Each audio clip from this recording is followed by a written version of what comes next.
또 하나의 특징적인 불안함은 상철이 키와 눈웃음에 집착하고 있다는 겁니다. 세 명의 여자가 나눴던 대화의 90%는 키와 눈웃음에 대한 이야기예요. 자신의 기준이죠. 이성을 바라볼 때의 기준. 조급한 것도 조급한 건데 상대에 대한 존중이 많이 부족해 보여요. 자신한테 분명한 잣대가 있다는 건 좋아요. 대놓고 그 잣대를 밀어붙이면서 상대의 답변을 요구하거나 아니면 특정 자세, 특정 표정을 요청하거나 굉장히 무례한 행동을 하고 있습니다. 마치 나는 여자를 고르러 왔으니 나의 정당한 검열에 협조해달라 뭐 이런 분위기예요. 소비자가 6개의 비슷한 상품을 놓고 당당하게도 무게와 디자인을 비교하고 있는 것 같다는 느낌이랄까요. 결혼할 여자 찾으러 왔고 선택할 권리 상철에게 있죠. 하지만 여자들에게도 똑같은 권리가 있습니다. 선택은 어디까지나 쌍방의 권리라는 거 명심했으면 좋겠습니다. 그 선택의 과정에서 예의도 꼭 지켜야 하고요. 그런 면에서 시청자 여러분들이 눈치채셨는지 모르겠지만 상철의 스킨십이 처음부터 1일차부터 너무 과하다는 것도 좀 살펴봐야겠어요.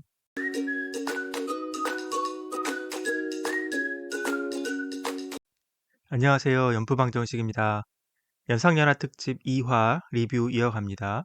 오늘 리뷰에서는 상철이 불안하다, 걱정된다, 일 내는 거 아니냐 그런 걱정이 좀 드는데요. 제가 그렇게 생각하는 이유를 좀 말씀드릴까 합니다.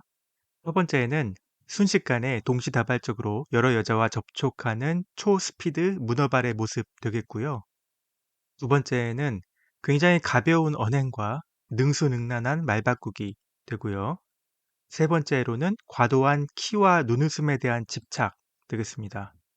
마지막으로는 첫날부터 거침없는 그의 위험한 스킨십. 이 모든 게 다 걱정입니다. 구독과 좋아요 지금 부탁드리고요. 영상 다 보시고 댓글로 의견 꼭 남겨주세요. 시작합니다. 이토록 빠르게 동시다발적으로 여러 명의 여자들과 1대1 대화를 시도했던 남자 출연자가 있었나 모르겠습니다. 채 하루가 다 가기도 전에 3명의 여자와 4번의 1대1 대화를 끝냅니다.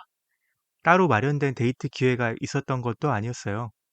본인의 요청으로 한 명씩 불러서 만든 1대1 대화들입니다. 누구와 어떻게 대화를 했는지는 방송으로 다 보셨겠지요. 저는 사실 상철의 최초, 가장 처음, 첫인상 1순위는 정숙이었다고 봅니다. 분명히 방송으로 상철의 리액션이 잡혔어요.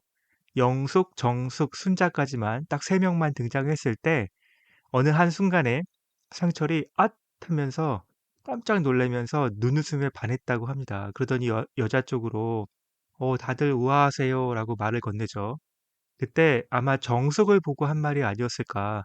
셋 중에 정숙이 아마 자기에게 하는 말이라고 느끼고 답을 했던 것 같아요. 그쪽도 멋있으세요. 정숙은 확실히 반달눈을 가지고 있잖아요. 그러니까 멀리서도 눈웃음이 확실히 보이는 그런 얼굴이에요. 눈웃음 패티시가 있는 상철에게 가장 인상적이었을 것 같은 여자는 정숙이었다. 이때까지만 해도. 이때는 영자와 옥순, 현숙이 등장하기도 전이에요. 그랬는데 나중에 여자들도 다 등장하고 나서 서로의 나이를 맞추는 시간이 있었나 봅니다. 남자, 여자 서로. 나중에 뭐 잘 맞춘 커플들 데이트 시켜주려고 그러는 것 같은데요. 아무튼 이 시간에 영자가 남자 쪽에 V자 2번 보여주면서 자기 나이는 22이다라는 약간 장난기 넘치는 신호를 보내요. 그 모습이 무척 귀여웠어요. 영철과 광수, 상철 이 세 명의 남자가 영자를 봤고요. 상철은 이때 마음이 훅 변했다. 이렇게 나중에 얘기해요. 그래서 영자를 첫인상으로 뽑았다. 원래는 고민이었는데. 따라서 저는 상철의 마음이 이때 정숙에서 영자로 옮겨갔다. 이렇게 생각해요. 정숙은 현재까지는 영수 말고는 다른 관심 대상이 밝혀지지 않아서 모르겠지만 상철은 아닌 것 같고요. 영자는 첫인상 선택 때 상철이 2순위였죠. 네, 그리고 이제 옥순에 대해서 얘기해 볼 텐데요. 옥순이 상철의 눈에 들어온 게 언제냐? 저는 옥순이 첫인상 선택을 할 때 상철을 골랐잖아요. 그때였다고 봐요. 왜냐면 상철이 인터뷰 때 하는 말이 상철을 선택해서 바로 눈앞에서 봤는데 가까이서 보니까 옥수님이 오히려 눈웃음이 예뻐서 반한 것 같다. 이런 인터뷰를 하거든요. 오히려라는 말을 해요. 그리고 그때 반했다고 하죠. 그 여자들이 첫인상 선택을 할 때는 이미 남자들은 첫인상 선택이 끝났을 때예요. 그러니까 첫인상 선택으로 옥순과 영자 사이에서 고민을 했다. 이거는 거짓말이죠. 상철은 첫인상 선택할 때 정숙과 영자 사이에서 고민을 했고 영자의 임팩트가 워낙 커서 영자를 골랐다. 그런데 그 이후에 있었던 여자들의 첫인상 선택 때 옥순이 자기에게 왔고 옥순이 바로 앞에서 웃는 모습이 너무 예뻐서 그때 반했어요. 그다음부터는 옥순이 선택하지 않은 걸 너무 후회했죠. 현숙도 마찬가지입니다. 자신을 선택해 줬어요. 그래서 어느 정도 관심이 생긴 거다. 왜냐하면 나중 인터뷰 때 현숙도 자기 마음에 없었다라는 말을 하잖아요. 그래서 어느 정도 관심이 생긴 상태에서 저녁 식사 전에 쉬는 시간이 있었죠. 그때 1대1 산책까지 갈 기회가 생겼던 거고요. 그때 마음이 확 들어왔다. 일단은 키가 잘 맞잖아요. 등산도 잘 맞고 여러 가지 맞는 것이 많았습니다. 1일차 종료 시점으로 상철의 마음은 옥순과 현숙이 거의 반반인 걸로 보이고요. 옥순 쪽이 약간 더 큰 것 같고요. 영자는 약간 본인이 포기하는 상태고 정숙은 거의 마음속에서 지은 것 같습니다. 영숙과 순자는 처음부터 관심이 없었던 것 같아요. 이후로도 특별한 접촉이 없었고요. 상철 입장에서 볼 때 영숙, 순자는 키와 눈웃음 둘 다 자기 기준에 미치지 못하는 것 같네요. 다수의 여자와 접촉을 하면서 말이 슬쩍슬쩍 바뀌고 있는 것도 걱정이 됩니다. 일단 상철은 말하는 템포에 있어서는 재주가 있어요. 심심하게 하거나 답답하게 하지 않죠. 영식의 반대편이라고 보겠습니다. 그런데 반면 가볍다는 인상은 지울 수가 없어요. 마치 쉴 새 없이 말을 걸면서 제품을 홍보하는 판매원들 혹은 뭐 호객행위 하시는 분들을 연상시킨달까요? 그러고 보니까 생각나는 분이 있어요. 제 주변에 상철과 비슷한 언변을 가진 태권도장 관장님이 있었는데 학부모들 상대로 끊임없이 이렇게 썰을 풀고 칭찬도 하고 회유도 하고 협박까지 하면서 도장비를 뭐 1년치 혹은 2년치 그 이상 선불로 내게 했던 분이 생각이 나요. 네, 어쨌든 말투가 가벼울지언정 실제로 내뱉는 말은 무거우면 문제가 안 되는데요. 상철의 경우에는 너무 쉽게 말을 내붓는 것 같습니다. 그때그때 상황에 맞춰서요. 순발력은 인정합니다. 영자와의 대화에서 했던 말은 고민을 정말 많이 했다. 옥수님하고 외모가 너무 동등했는데 옥수님보다 영자님 키가 조금 커서 그리고 22 할 때 확 바뀌었다. 예, 솔직하게 옥순과 영자 사이에서의 고민을 고백하는 것 같았지만 사실은 옥순이 마음에 들어온 게 여자 첫인상 선택 이후라고 다른 인터뷰에서 했던 말과 상충되잖아요. 사마띠 아니합니다. 그냥 지금 현재 옥순이 마음에 있으니까 어차피 알게 될 테고 그래서 옥순을 슬그머니 넣어서 상황에 맞춰 변주를 한 게 아닐까 싶고요. 옥순에게도 영자와의 사이에서 고민했다고 하죠. 영자에게는 키하고 22 귀여운 장난했던 것 그렇게 두 가지를 이유로 얘기했는데 사실 22가 결정적이라고 했었거든요. 그런데 옥순에게는 그건 빼고 키만 얘기했고요. 자기는 원래 키 167이 마지노선인데 옥수는 작은 키여도 상관없을 정도로 너무 특별히 눈웃음이 예쁜 사람인 것 같다. 이쪽으로 대화를 이끌어갑니다. 여기까지는 뭐 이전 인터뷰와 말이 조금 달라지긴 했어도 영자와의 대화, 옥순과의 대화는 어느 정도 일관성이 있었는데요. 차마 현숙이 마음에 전혀 없었다는 말은 못하겠어서 그랬겠죠. 첫인상을 선택하면서부터 현숙이 마음에 있었고 셋 중에 고르느라 힘들었다라는 거짓말을 합니다. 나중에 인터뷰에서는 전혀 마음에 없었는데 이제는 마음에 들어왔고 데이트도 하고 싶다고 해요.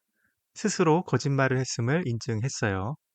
앞으로도 말이 많이 바뀌는 게 아닌가 걱정이 되고요. 28기 영수가 말로 많이 혼란을 줬었잖아요. 적어도 28 영수는 진실을 모호하게 얘기했지 거짓말은 극도로 억제했던 기억이 있거든요.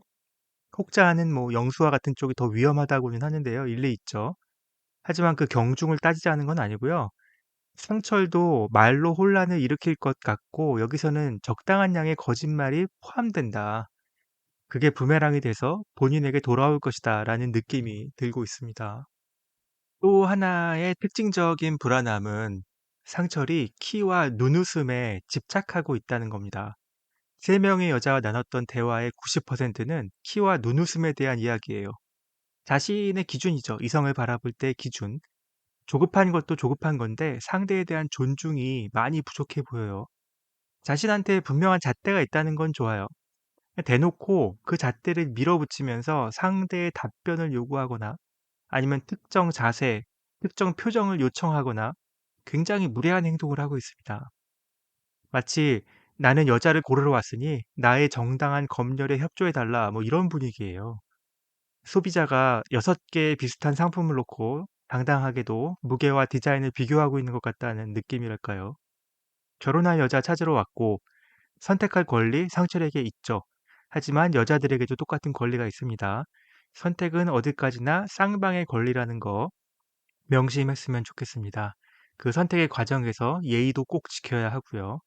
그런 면에서 시청자 여러분들이 눈치채셨는지 모르겠지만 상철의 스킨십이 처음부터 1일차부터 너무 과하다는 것도 좀 살펴봐야겠어요. 상철의 스킨십 어쩌면 가장 크게 걱정되는 거고요. 자칫하면 큰 문제로 비화될 가능성도 있습니다. 너무 거침이 없어요. 처음엔 몰랐습니다. 시작은 저녁 바베큐 자리에서 "애기 좋아하는 분 있으세요?" 라는 질문을 상철이 하고요. 여자 3명이 다 좋아한다고 답을 하죠. 결과를 생각해 놓은 영리한 질문이다라고 저는 생각했어요.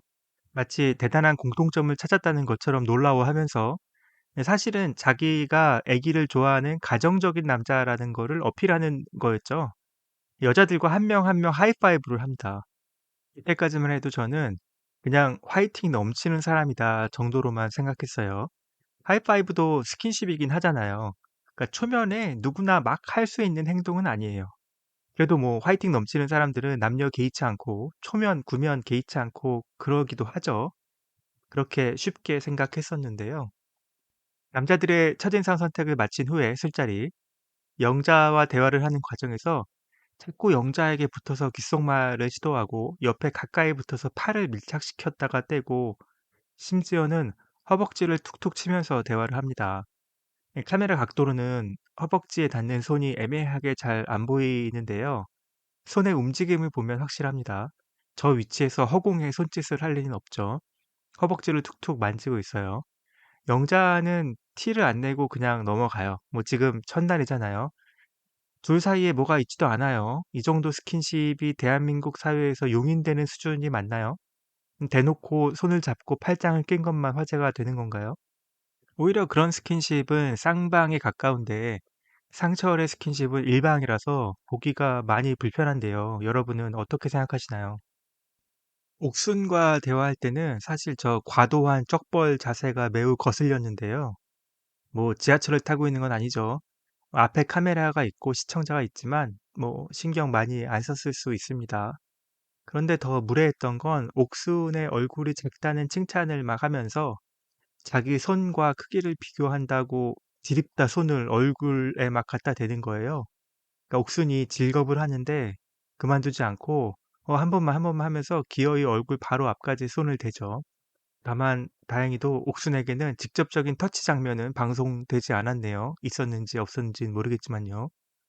그리고 이어지는 술자리에서 현숙을 자기 옆자리로 오라고 합니다. 세상에. 상무님이 여직원 보고 "내 옆으로 와." 하는 게 연상이 되죠. 소름이 확 끼쳤는데요.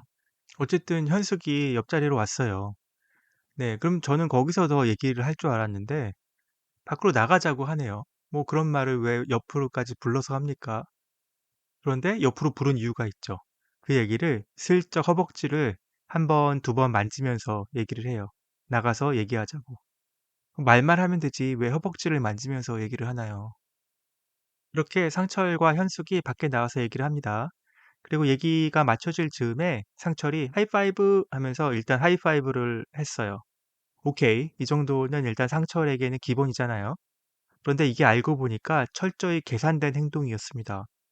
얘기를 끝내면서는 이제 잘해보자.